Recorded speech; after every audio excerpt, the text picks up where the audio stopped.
Hello, ഞാൻ രാഹിന Fasmi, hail and ഹാപ്പിനെസ്സിലെ consultant സൈക്കോളജിസ്റ്റാണ്.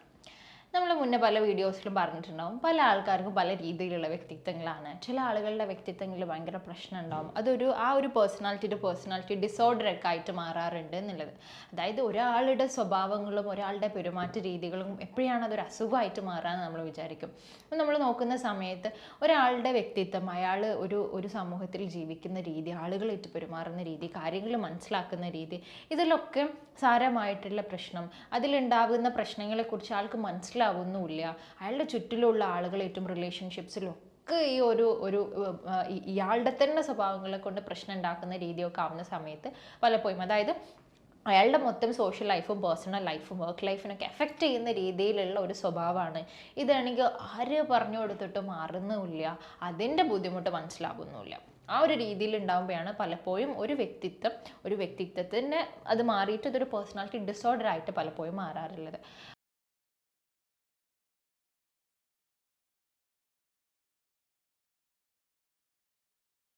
ഏറ്റവും കൂടുതലും പണ്ട് മുതലേ നമ്മൾ കേട്ട് വരുന്ന ഒരു കാറ്റഗറിയാണ് ആൻറ്റി സോഷ്യൽ എന്നുള്ളത്. അപ്പം പേഴ്സണാലിറ്റി ഡിസോർഡേഴ്സിൽ ഒരു പ്രധാനപ്പെട്ട ഒന്ന് തന്നെയാണ് ആൻറ്റി സോഷ്യൽ പേഴ്സണാലിറ്റി ഡിസോർഡർ എന്ന് പറയുന്നത്. നമ്മളൊരാൾ കുറച്ച് മോശപ്പെട്ട സ്വഭാവമൊക്കെ കാണിക്കുന്ന സമയത്ത് ആൻറ്റി സോഷ്യലാണ് എന്ന് പറയാറുണ്ട്.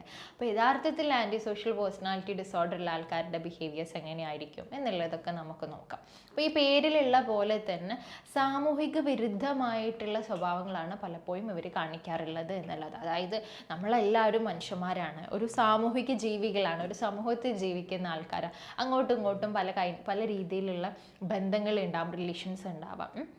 അപ്പോൾ അത് കീപ്പ് ചെയ്യാൻ വേണ്ടിയിട്ട് നല്ല രീതിയിലുള്ള സ്വഭാവങ്ങൾ എന്നൊരുതി എല്ലാവരും മുന്നിലും ഭയങ്കര അടിപൊളിയാവണം എന്നല്ല, നല്ല രീതിയിലുള്ള ഒരു റിലേഷൻഷിപ്സ് മെയിൻ്റനൻസ് ഒക്കെ നമുക്ക് ആവശ്യമുണ്ട്. പക്ഷേ ഇവരെ സംബന്ധിച്ചിടത്തോളം ഒരു സൊസൈറ്റിയിൽ ജീവിക്കുന്നതിന് നേരെ ഓപ്പോസിറ്റ് ആയിട്ടുള്ള ബിഹേവിയേഴ്സ് ആയിരിക്കും. അതായത് നമ്മൾക്ക് കുറച്ച് സോഷ്യൽ നോംസ് എന്നൊക്കെ നമ്മൾ പറയില്ലേ, കുറച്ച് റൂൾസ്, എങ്ങനെയാണ് ജീവിക്കേണ്ടത്, കുറച്ച് തെറ്റെന്താണ്, കുറച്ച് ശരി എന്താണ്, ഇങ്ങനത്തെ കാര്യങ്ങളൊക്കെ ഉണ്ടാവുമല്ലോ.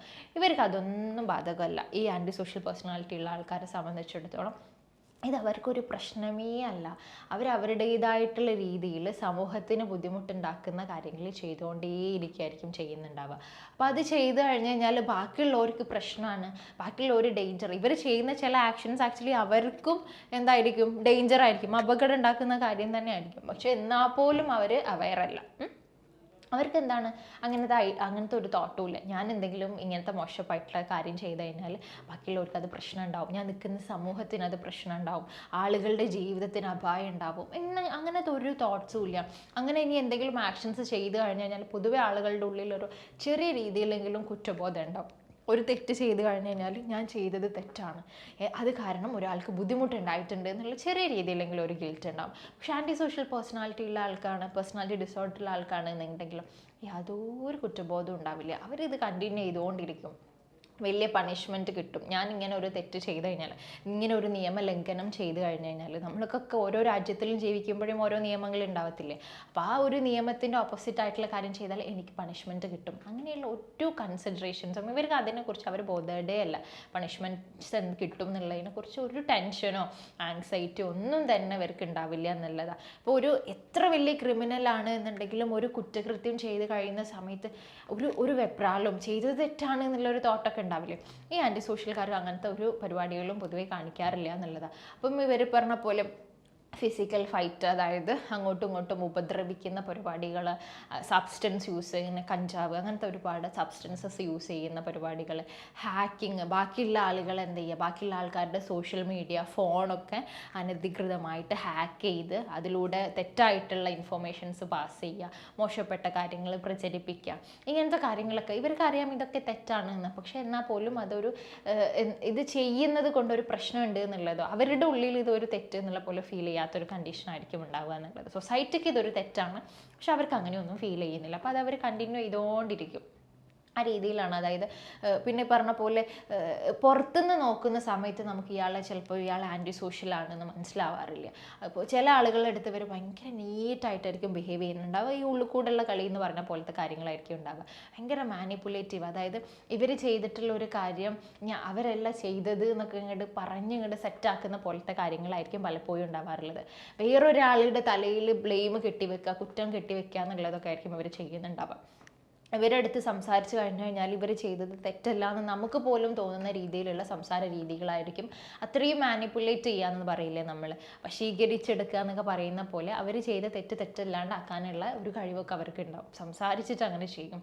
ബാക്കി അവരുടെ ഒരു കുറ്റം വേറൊരാളെ തലയിൽ കെട്ടി വെച്ചിട്ട് അയാൾ അത് അങ്ങനെ ചെയ്തതുകൊണ്ട് അത് അങ്ങനെ ചെയ്തെന്നുള്ള രീതിയിലോട്ടൊക്കെ കാര്യങ്ങളാക്കി മാറ്റാറുണ്ട്. പിന്നെ ഇവർക്ക് ഒരുപാട് മൾട്ടിപ്പിൾ റിലേഷൻസ് ആയിരിക്കും.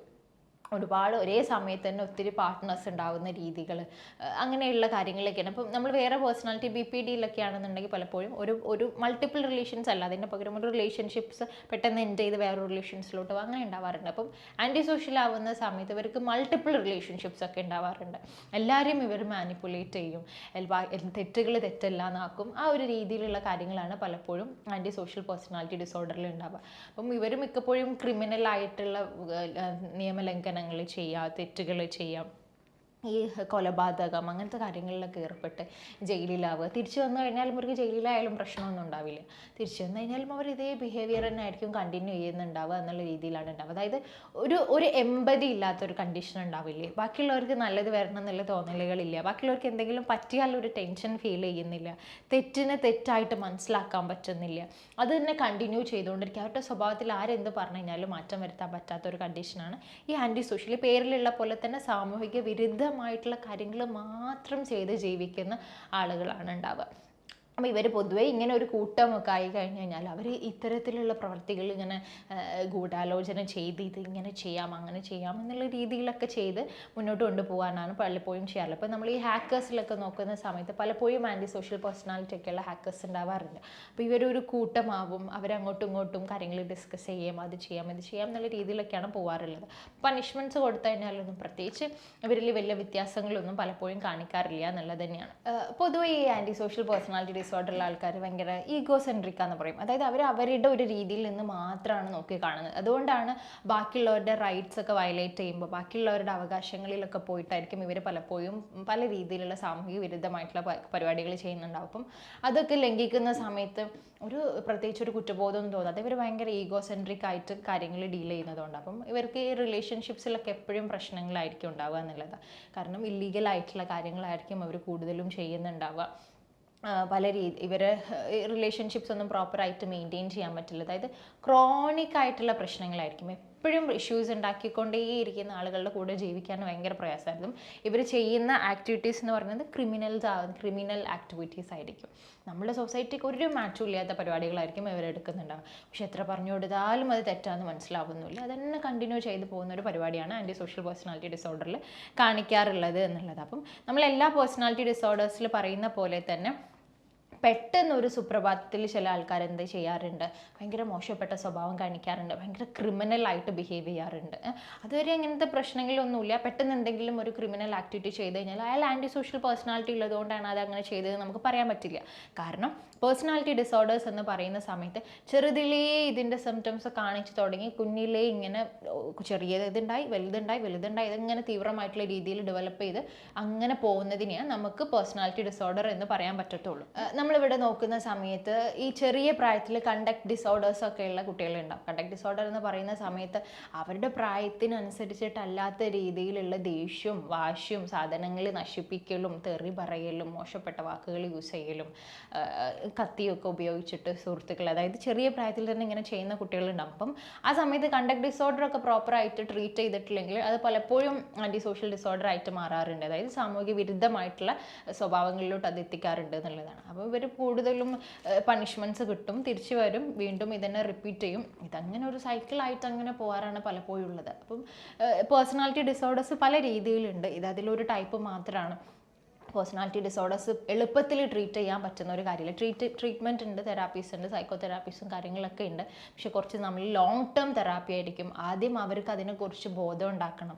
നിങ്ങൾ ചെയ്യുന്ന കാര്യങ്ങൾ സമൂഹത്തിന് പ്രശ്നങ്ങൾ ഉണ്ടാക്കുന്നുണ്ട്. ഇപ്പോൾ ആൻറ്റി സോഷ്യൽ പേഴ്സണാലിറ്റി ആണെന്നുണ്ടെങ്കിൽ നിങ്ങൾക്കും ഡേഞ്ചറാണ്, ബാക്കിയുള്ളവർക്കും ഡേഞ്ചറായിട്ടുള്ള കാര്യങ്ങളാണ് ചെയ്യുന്നത്. കാരണം ഇവർ ഭയങ്കര ഇമ്പൾസീവ്, ഒറ്റയടിക്ക് എന്താ തോന്നുന്നത് അപ്പം തന്നെ അങ്ങോട്ട് ചെയ്യുന്നു. അവർക്ക് അവരെ കൺട്രോളില്ല, ആ രീതിയിലുള്ള സ്വഭാവങ്ങളായിരിക്കും. അപ്പോൾ അത് പ്രശ്നങ്ങൾ ഉണ്ടാക്കുന്നുണ്ട്, നിങ്ങളുടെ റിലേഷൻഷിപ്സിൽ പ്രശ്നങ്ങൾ ഉണ്ടാക്കുന്നുണ്ട്, ബാക്കിയുള്ളവരുടെ റൈറ്റ്സ് ആണ് നിങ്ങൾ ലംഘിക്കുന്നത്. ഇത്തരത്തിലുള്ള കാര്യങ്ങൾ നിങ്ങൾക്ക്, അല്ലെങ്കിൽ നമ്മൾ മനുഷ്യന്മാരുടെ ഉള്ളിൽ കുറച്ച് എമ്പതി ഉണ്ടാവണം. ഇങ്ങനത്തെ ഒരുപാട് സ്കില്ലുകൾ ഇവർക്ക് ഡെവലപ്പ് ചെയ്ത് കൊണ്ടുവരണം എന്നുണ്ടെങ്കിൽ ഒരു ലോങ് ടേം തെറാപ്പിയും ഒരു തെറാപ്പിസ്റ്റിൻ്റെ, ഒരു സൈക്കോ തെറാപ്പിസ്റ്റിൻ്റെ ഹെൽപ്പ് ഇവർക്ക് ആവശ്യം ഉണ്ടാവും എന്നുള്ളത്. നമ്മൾ ഇവരെ കുറ്റപ്പെടുത്തിയത് കൊണ്ടൊന്നും ഇവർക്ക് പ്രത്യേകിച്ച് ചേഞ്ചസ് ഒന്നും ഉണ്ടാവുന്നില്ല എന്നുള്ളതാണ് അതിൻ്റെ ഒരു യഥാർത്ഥ വശം എന്നുള്ളത്. അപ്പം ഒരുപാട് പേഴ്സണാലിറ്റി ടൈപ്പ്, ഇതേപോലെ പേഴ്സണാലിറ്റി ഡിസോർഡേഴ്സ് ഒരുപാട് ടൈപ്പ് വേറെയും ഉണ്ട്. നമുക്ക് വേറെ വീഡിയോസിലായിട്ട് അതൊക്കെ ഡിസ്കസ് ചെയ്യാം. താങ്ക്